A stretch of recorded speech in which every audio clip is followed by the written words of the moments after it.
ओम नमो भगवते वासुदेवाय। ओम नमो भगवते वासुदेवाय। ओम नमो भगवते वासुदेवाय। ओम अज्ञानतिमिरान्धस्य ज्ञानाञ्जनशलाकया चक्षुरुन्मीलितं येन तस्मै श्रीगुरवे नमः। जय श्री कृष्ण चैतन्य प्रभु नित्यानंद श्री अद्वैत गदाधर श्रीवासादि गौर भक्त वृंद। हरे कृष्ण कृष्ण कृष्ण हरे हरे, हरे राम राम राम हरे हरे। हरे कृष्ण। तो आज हम चर्चा करेंगे श्रीमद् भगवद गीता अध्याय 6 श्लोक संख्या 47। योगिनामपि सर्वेषां मद्गतेनन्तरात्मना श्रद्धावान् भजते यो मां स मे युक्ततमो मतः। योगिनामपि सर्वेषां मद्गतेनन्तरात्मना श्रद्धावान् भजते यो मां स मे युक्ततमो मतः। योगिनामपि सर्वेषां मद्गतेनन्तरात्मना श्रद्धावान् भजते यो मां स मे युक्ततमो मतः। इसका अनुवाद इस प्रकार है। और समस्त योगियों में से जो योगी अत्यंत श्रद्धा पूर्वक मेरे परायण है, अपने अंतःकरण में मेरे सोचता है और मेरी दिव्य प्रेमा भक्ति करता है, वह योग में मुझसे परम अंतरंग रूप में युक्त रहता है और सबों में सर्वोच्च है। यही मेरा मत है। हरे कृष्ण। तो यह अध्याय है, इसका नाम है ध्यान योग। तो ध्यान योग में भगवान ऐसा बोलते हैं, तपस्वी भयो देखो योगी। योगी पुरुष जो है वह तपस्वी से बड़ा है और ज्ञानी से तथा सकाम कर्मी से बढ़कर होता है। योगी पुरुष तपस्वी से, ज्ञानी से और सकाम कर्मी से बढ़कर होता है। अतः अर्जुन तुम सभी प्रकार से योगी बनो। इसके एक पहले के श्लोक में भगवान यह अर्जुन को कह रहे हैं कि हे अर्जुन, तुम क्या बनो? योगी बनो। क्योंकि जो योगी है वह तपस्वी से, ज्ञानी से और सकाम कर्मी, इन तीनों से बढ़ा है। तो अब भगवान इस श्लोक में भगवान यह बात बता रहे हैं कि जो योगी बनो, तो कैसा योगी बनो, कैसा योगी हमें बनना है। तो वास्तविक रूप में भगवान बता रहे हैं कि हमें भक्ति योगी बनना है। भक्ति योगी, केवल योगी नहीं बनना है, भक्ति योगी बनना है। प्रभुपाद तात्पर्य में लिखते हैं कि यहाँ पर भजते शब्द बहुत ही महत्वपूर्ण है। यहाँ भगवान बता रहे हैं श्रद्धावान भजते यो माम। तो प्रभुपाद कह रहे हैं कि यहाँ पे यह जो भजते शब्द है यह बहुत ही महत्वपूर्ण है, क्योंकि यह भजते शब्द जो है भज धातु से बना है, जिसका अर्थ है सेवा करना, सर्विस, सेवा करना। और प्रभुपाद कहते हैं कि अंग्रेजी शब्द जो वर्शिप है, यानी जिसे पूजन कहते हैं, इससे यह भाव व्यक्त नहीं होता है, क्योंकि इससे पूजा करना, सम्मान दिखाना और योग्य का सम्मान करना सूचित होता है। तो वर्शिप का मतलब वास्तविक रूप में होता है पूजा करना या थोड़ा सा ऑनर यानी सम्मान दिखाना। लेकिन जो भजते शब्द है उसका अर्थ है सेवा करना, सेवा करना। तो बात कहते हैं किंतु प्रेम तथा श्रद्धा पूर्वक सेवा तो श्री भगवान के निमित्त है। किसी सम्माननीय व्यक्ति या देवता की पूजा न करने वालों को अशिष्ट कहा जा सकता है, किंतु भगवान की सेवा न करने वालों की तो पूरी तरह भर्त्सना की जा सकती है। तो देखिए यह महत्वपूर्ण है, यह जो सेवा भाव है। इसलिए कहा जाता है कि देखिए धर्म का मूल क्या है। तो कहते हैं ना धर्म, कहते हैं वास्तविक रूप में हर धर्म का मूल है प्रेम करना। धर्म का मूल क्या है? प्रेम। जो प्रेम करना है यह हर धर्म का मूल है। कृष्ण भावनामृत का भी जो अंतिम लक्ष्य क्या है, अगर हम देखें जो है साधु संग भजन क्रिया अनर्थ निवृत्ति निष्ठा रुचि भाव, और लास्ट में क्या है, प्रेम। तो प्रभुपाद कहते हैं देखिए हर जीव में यह दो प्रवृत्ति रहती है। एक प्रवृत्ति है कि हर जीव किसी न किसी से प्रेम करना चाहता है, और साथ ही साथ वह उसके बदले में प्रेम पाना भी चाहता है। प्रेम करना और प्रेम पाना। तो वास्तविक रूप में हम देखें कि हर व्यक्ति कहीं ना कहीं प्रेम को तलाश रहा है, सर्च कर रहा है, जो प्रेम है। ठीक है, तो लेकिन भौतिक जगत में समस्या क्या है कि जो जीव है वो गलत जगह पर गलत दिशा में प्रेम का खोज कर रहा है, गलत दिशा में कर रहा है। तो यह जो प्रेम है, और प्रेम का भी वास्तविक में देखा जाए कि प्रेम का मतलब क्या होता है। कई बार लोग कहते हैं ना कि हम प्रेम का जो मतलब है, प्रेम का भी मतलब है कि जब हम किसी को प्रेम करेंगे तो निश्चय ही हम उसकी सेवा करना चाहेंगे। अभी हम कहे कि मुझे कोई कहे मैं भगवान से बहुत प्रेम करता हूं, तो भगवान से प्रेम करते हैं तो क्या करोगे, बस भगवान को मैं ऐसे देखूंगा। नहीं, अगर प्रेम करते हैं तो हम क्या भगवान की सेवा भी करनी चाहेंगे। भगवान को जैसे यशोदा माता कुछ खिलाना चाहती हैं, वो सोचते हैं कि जो है भगवान भूखे होंगे, उनको खिलाना चाहते हैं जो है। तो इसी तरह जो प्रेम है, कहते हैं representation of the love is service. प्रेम का प्रस्तुतिकरण क्या है, कहने का मतलब अगर हम किसी से प्रेम करते हैं तो कैसे पता चलेगा कि हम उससे प्रेम करते हैं। इसका मतलब है कि हम उसकी सेवा करना चाहेंगे, हर तरीके से उसकी सेवा करना चाहेंगे, उसे किसी प्रकार का कष्ट नहीं होने देना चाहेंगे। तो इसी प्रकार जो वास्तविक जो प्रेम है वह है भगवत प्रेम। भगवत प्रेम में सारे प्रेम सम्मिलित हैं। तो प्रभुपाद कह रहे हैं कि वास्तविक रूप में जो जब कोई किसी व्यक्ति या देवता की पूजा नहीं करता है तो उसको हम कहते हैं यह अशिष्ट है, असभ्य है। पूजा करना मतलब सम्मान न देना।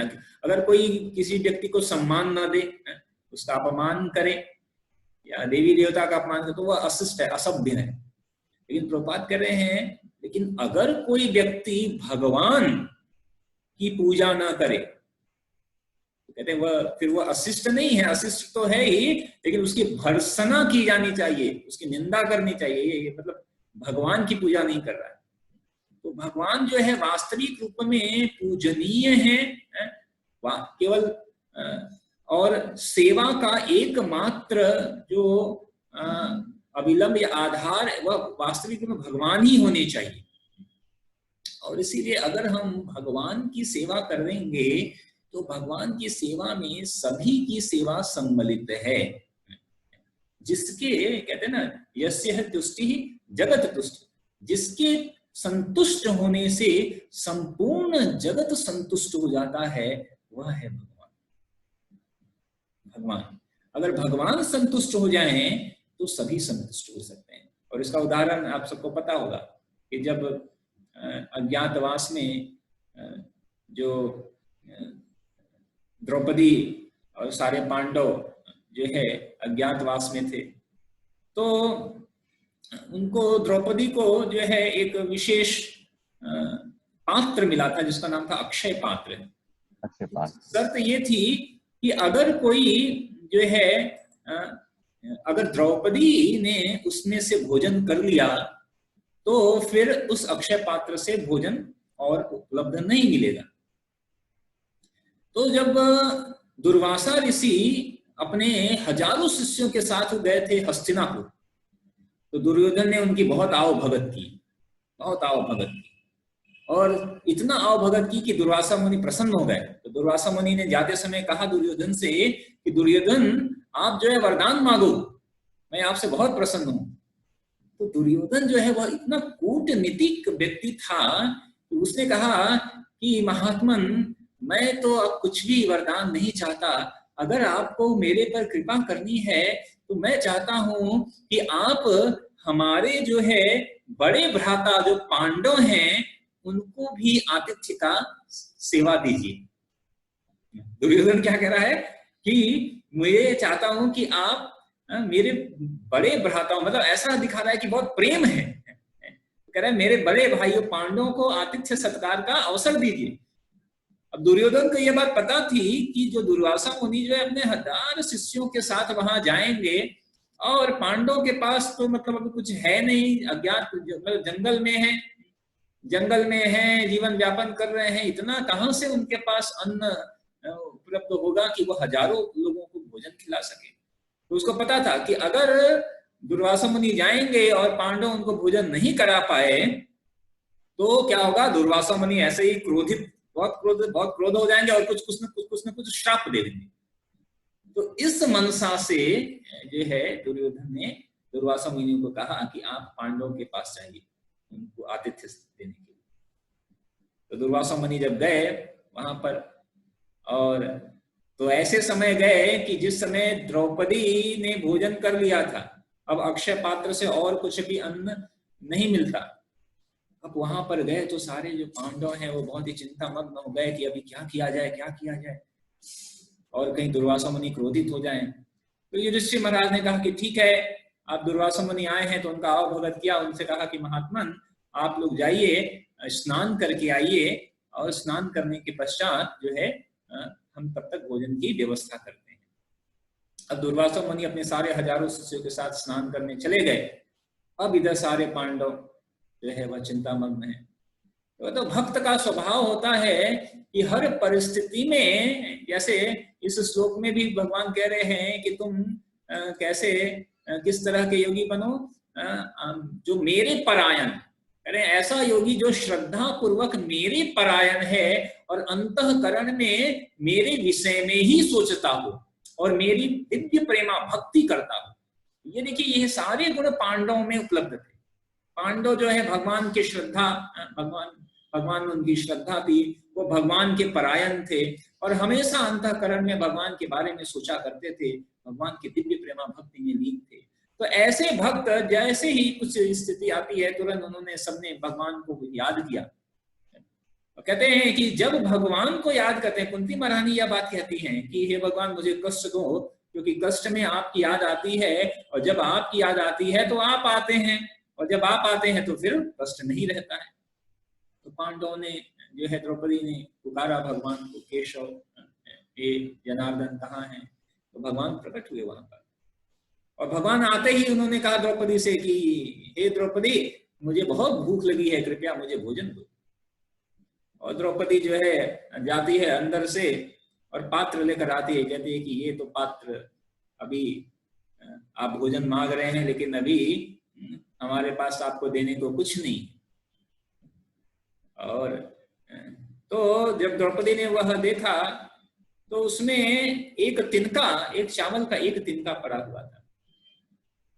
भगवान ने उस तिनको को लिया और अपने मुख में डाल लिया, और जैसे ही भगवान उस लेते हैं और फिर भगवान उस एक दाना चावल को खाकर भगवान को ऐसे डकार आती है, भगवान संतुष्ट हो जाते हैं। कल कुछ दिन पहले चर्चा की थी ना, पत्रम पुष्पम फलम तोयम यो में भक्त्या प्रयच्छति। जो भक्त जो है सिर्फ पत्र पुष्प की ही नहीं, भक्त जो है अगर श्रद्धा पूर्वक एक दाना भी अर्पित कर दे तो भगवान उससे भी संतुष्ट हो जाते हैं। और भगवान जब संतुष्ट होते हैं, इधर भगवान ने ऐसा डकार लिया और भगवान तुमकर्यामी है, और उधर दुर्वासा मुनि और सारे लोग स्नान कर रहे थे। स्नान करते करते उनका पेट भर गया, उन लोगों को भी डकार आना हो गया। डकार आना मतलब पेट भर गया। तो अब पहले ऋषि मुनि है कि अगर एक बार पेट भरा है तो वो दोबारा भोजन नहीं कर सकते। और इधर पांडव ने भेजा कि जाओ, युधिष्ठिर महाराज ने भेजा भीम को कि जाओ और दुर्वासा मुनि को बुला कर लाओ। अब इधर जयकार जैसे आया, दुर्वासा मुनि सारे शिष्य कह रहे अभी तो एकदम पेट भर गया है और अभी हम तो भोजन तो अभी हम कर नहीं पाएंगे। तो उन्होंने देखा कि दूर से भीम आ रहे हैं गदा लेकर। तो दुर्वासा मुनि सारे से सोचे कि अरे देखो अभी भीम आ रहे हैं, और अगर हम ये कहें कि अभी हमारा पेट भर गया है और हम दोबारा भोजन नहीं कर सकते, तो भीम को कहीं क्रोध आ गया और लगे गदा चलाने, तो फिर हमारा तो छुट्टी हो गया। तो वो कहे कि ऐसा करो कि भीम के आने से पहले ही यहाँ से रफू चक्कर हो जाओ। तो भीम के आने से पहले ही दुर्वासा मुनि अपने सारे शिष्यों के साथ वहां से चले जाते हैं।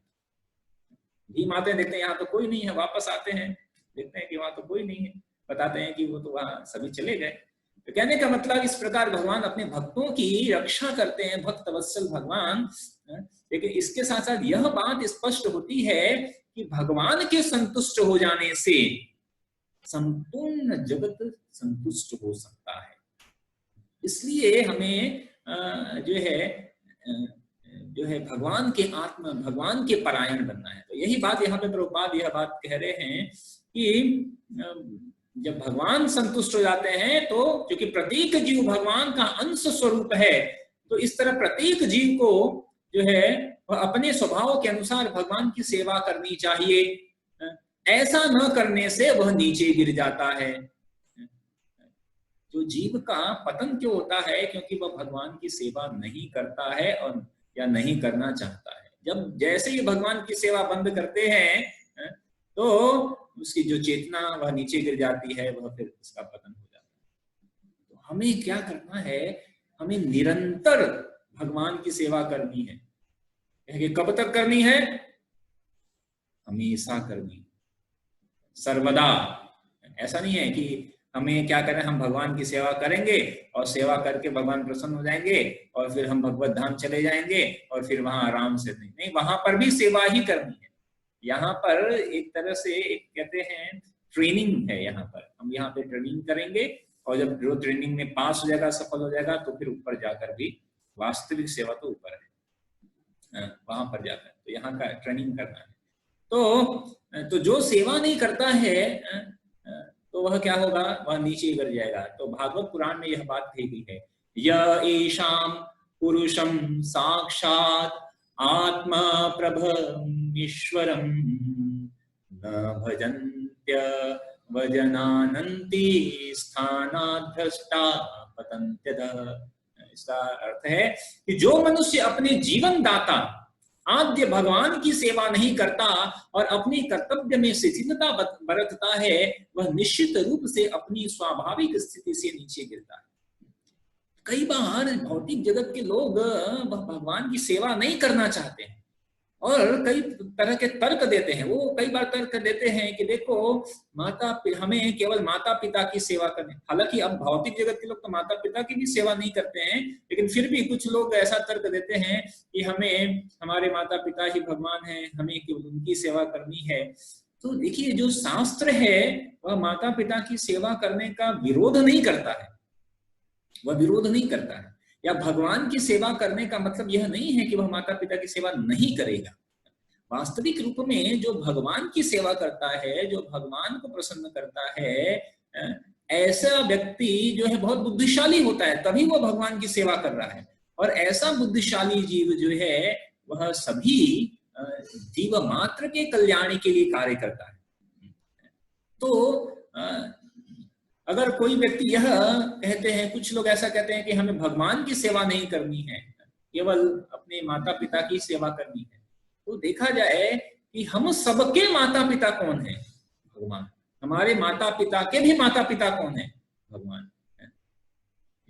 तो इसी कहते हैं ना, परम पिता कौन है? भगवान ही है। तो सबके पिता माता तो भगवान ही है। तो अगर कोई कहता है कि हमें माता पिता की सेवा करनी है, उस रूप में भी भगवान ही हमारे माता पिता हैं। अहम सर्वस्व प्रभो मत्तः सर्वम प्रवर्तते। भगवान कह रहे सब कुछ मेरे से ही निकलता है।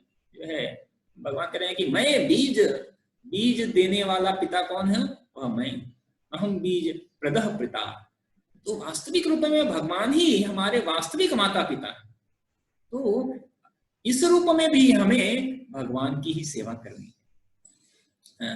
आगे प्रभुपाद कहते हैं कि भागवत पुराण के इस श्लोक में जो भजंती शब्द है, और यहाँ पर भी जो भगवान कहते हैं श्रद्धावान भजते यो मां स में युक्त तमो मत, तो ये जो भजंती शब्द है इसका प्रयोग परमेश्वर के लिए ही प्रयुक्त किया जा सकता है।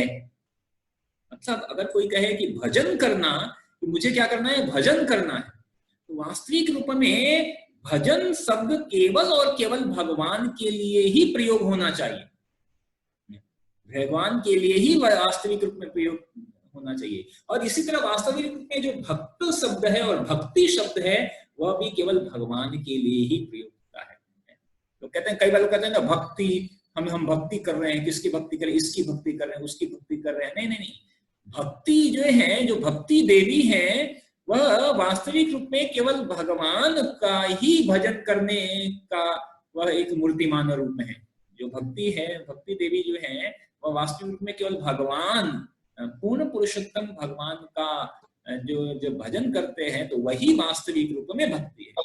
अनेक लोग अनेक रूपों में, अनेक अलग अलग रूपों में इसका हम जो है शब्द का प्रयोग करते हैं, लेकिन वह सर्वथा उपयुक्त नहीं है, वह उपयुक्त नहीं है।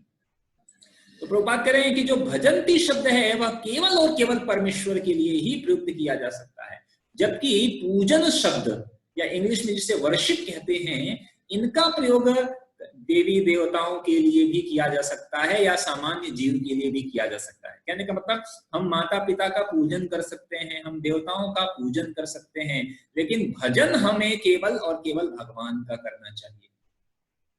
यह बात कह रहे हैं। देखिए, एक एक शब्द प्रभुपाद कितना क्लियर अंडरस्टैंडिंग कर रहे हैं। तो इसीलिए इस श्लोक में जब प्रयुक्त किया गया है अवजानन्ति शब्द, तो भगवत गीता में भी यह पाया जाता है कि अवजानन्ति मां मूढ़ा, भगवान कहते हैं ना अवजानन्ति मां मूढ़ा, जो मूर्ख लोग हैं वह भगवान को नहीं जानते हैं, बल्कि उनका उपहास भी उड़ाते हैं। कहते हैं केवल मूर्ख और धूर्त भगवान का उपहास उड़ाते हैं, उपहास करते हैं। ऐसे मूर्ख भगवत भक्ति की प्रवृत्ति न होने पर भी प्रभुपाद कह रहे हैं कि वह भगवत गीता का भाष्य लिखते हैं, तो उसके ऊपर टिप्पणी लिखते हैं। आप देखिए, अनेकों लोग जिसको आध्यात्मिकता का ABCD भी नहीं पता है, वो लोग भी आध्यात्मिकता के ऊपर पूरा का पूरा प्रवचन देना चाहते हैं। आप किसी भी व्यक्ति से पूछिए थोड़ा भक्ति, लोग पूरा आपको प्रवचन दे देंगे, ठीक है, लेकिन भगवत गीता कभी खोलकर देखा नहीं होगा, आध्यात्मिक होता क्या है यह पता नहीं होगा, हम शरीर नहीं है, हम आत्मा है, इसका कभी सिद्धांत कभी सुना भी नहीं होगा ठीक से। लेकिन आप किसी से भी पूछिए, वो पूरा आपको आध्यात्मिकता का ये भी पूरा 2 घंटे का प्रवचन हर व्यक्ति दे सकता है, जिसको कभी किसी कोई शास्त्र नहीं पढ़ा है, लेकिन वो कैसे प्रवचन देते हैं कि मेरे अनुसार ऐसा होता है, मेरे अनुसार ऐसा होता है, मेरे अनुसार भगवान प्रकाश होता है, मेरे अनुसार ऐसा, मेरे अनुसार। केवल मनोधर्म पर आधारित जो लोग हैं अनेकों प्रकार की टिप्पणियां करते हैं और कई बार भगवत गीता पर भाष्य लिखते हैं। कृपा करें, इसीलिए यह समस्या, वास्तविक रूप में यह समस्या का कारण है। आगे प्रभुपाद क्या कह रहे हैं कि भक्ति योग समस्त योगों की परिणति है, अन्य योग तो भक्ति योग में भक्ति तक पहुंचने के साधन मात्र है। यह वास्तविक रूप में समझने का बात है। यह जो भक्ति योग है वह सारे योगों का परिणित मतलब सारे योगों का जोड़ है। ध्यान योग, ये योग, जो भी योग हो सकता है, सारे योग भक्ति योग तक पहुंचने के रास्ते हैं, केवल रास्ते हैं, ठीक है। यानी कि अगर कोई भक्ति योग कर रहा है तो वह सारे ज्ञान योग, कर्म योग, ध्यान योग, इन सबको करने के पश्चात भक्ति योग तक है। तो भक्ति योग में ज्ञान योग, कर्म योग, ध्यान, यह सब कुछ इसके अंदर शामिल है, परिणित है यह। तो अन्य योग जो है वह केवल भक्ति योग तक पहुंचाने के केवल एक रास्ते हैं, एक साधन है, ऐसा प्रभुपाद कह रहे हैं। तो योग का वास्तविक अर्थ ही है भक्ति योग। योग का वास्तविक अर्थ ही है भक्ति योग। अन्य सारे योग जो है भक्ति योग रूपी गंतव्य की दिशा में अग्रसर होते हैं। कर्म योग से लेकर भक्ति योग का लंबा रास्ता आत्म साक्षात्कार तक जाता है। कि कर्म योग से भक्ति योग का यह रास्ता क्या है, इसी को कहते हैं आत्म साक्षात्कार। आत्म साक्षात्कार का यह क्या है, जर्नी है। तो बात की पुस्तक भी है ना, जर्नी ऑफ सेल्फ रियलाइजेशन, ऐसा है, जर्नी ऑफ सेल्फ रियलाइजेशन। तो वह जो जर्नी है, एक यात्रा है आत्म साक्षात्कार का। कहते हैं कि यह सारे योगों से होते हुए अंततः भक्ति योग तक यह जाता है। निष्काम कर्मयोग इस रास्ते का आरंभ है। प्रभुपाद क्या कर रहे हैं कि निष्काम कर्मयोग इसका आरंभ है।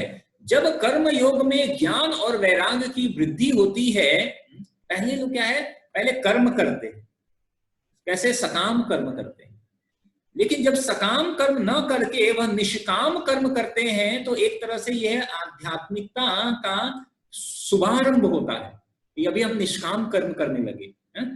और जब निष्काम कर्म करते करते उसके ज्ञान में वृद्धि होगी, वैराग्य में वृद्धि होगी, तो इस अवस्था को कहेंगे ज्ञान योग। मतलब निष्काम योग प्लस ज्ञान प्लस वैराग्य इक्वल टू ज्ञान योग।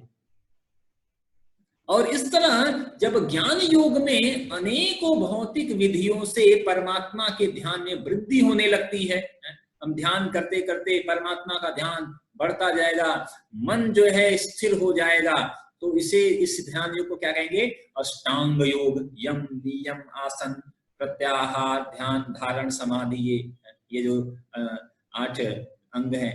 तो ध्यान योग फिर क्या होगा, यह ध्यान योग हो जाएगा। और इस तरह तो यह जो अष्टांग योग या जिसे ध्यान योग भी कहते हैं, इस अष्टांग योग यानी ध्यान योग को पार करने पर, इसके भी आगे जाने पर, इसके आगे जाने पर मनुष्य जो है वह श्री भगवान कृष्ण के निकट पहुंचता है। मतलब कर्मयोग, ध्यान योग, ज्ञान योग, इन सबको ऊपर करने के बाद वह भगवान के पास पहुंचता है। और फिर वास्तविक रूप में यही फिर भक्ति योग कहलाता है कि हम भगवान के समीप पहुंच गए, अब हम भगवान की भक्ति करेंगे, भगवान की सेवा करेंगे।